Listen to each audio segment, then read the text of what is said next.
Hi, welcome to SBR Videos. I'm Peter Loshak. We are previewing some games from the round of 32 in the NCAA Tournament right now with Joe Duffy. OffshoreInsiders.com is his website, and there's no one I'd rather be discussing this with. Joe Duffy, obviously, 30 years in the industry. That indicates long-term success, and he's had success right up to last week, right, Joe? Yeah, I have to admit, so far the early returns in March Madness or the NCAA Tournament have been so-so, but it's been a great year. Everyone's gotten burned by a lot of these results here, right? That's why they call it March Madness.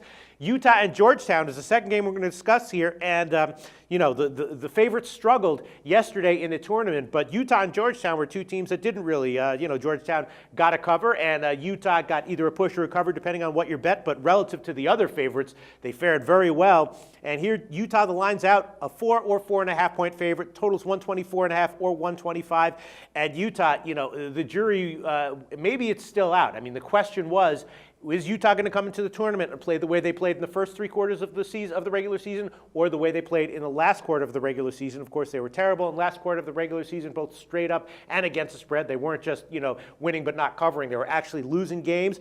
You know, some people thought that Stephen F. Austin was right for a cover or an upset, but that did not turn out to be the case. So the question is here, what's Utah going to do against Georgetown? Now, you know, Georgetown is not necessarily a world-beating team, but they're very impressive.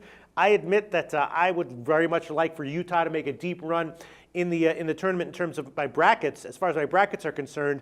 But at first glance, it just seems like maybe 4, 4.5, a little bit too much to be giving to a team like Georgetown. What's your take on this game, Joe? I think we're agreeing again. You know, Georgetown's maybe one of those when you least expect it. Georgetown certainly has a history under John Thompson III of having some early exits, and I know that they were a chic team to make an early exit, but they have not, and of course, like it's been that heartbreaking thing, that little classless slam dunk at the end wound up screwing a lot of sharps the other night. But the bottom line is Georgetown matches up pretty well against Utah. They're very physical. They can bang it down inside, and I think, you know, again, a mild upset is certainly a possibility. But both of these teams are going to have to make adjustments because each team facing a distinctly different style than the teams they did face in the first round.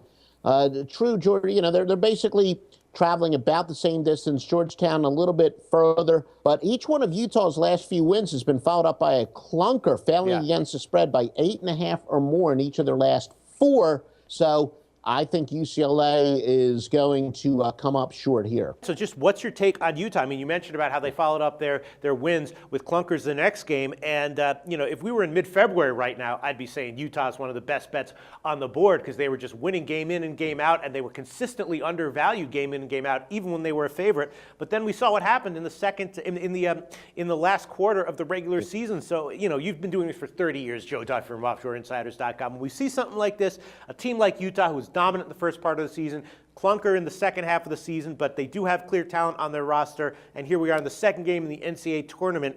I mean, what's your read on Utah? Do you expect them to still struggle or to sort of revert back to their form from earlier in the regular season? Well, they've been consistently inconsistent. So like I said, I look for them to not come up with 2 good efforts in 3 days. And you know, I've said in college football in the bowls, and this is statistically proven, we've looked it up in the databases, that when teams enter the postseason hot, they're usually more of go against. But in college basketball, the NCAA tournament, the old cliche about teams that are entering the tournament struggling the way that Utah is, and again, the fact that they looked pretty good the other night is one thing, but they haven't been able to put good efforts back to back. And as I said, Georgetown, I think, matches up pretty well with their physicality, so mild upset. Joe Duffy from OffshoreInsiders.com leading Georgetown plus 4.5, and I guess I would have to agree with that as well. Thanks so much, Joe.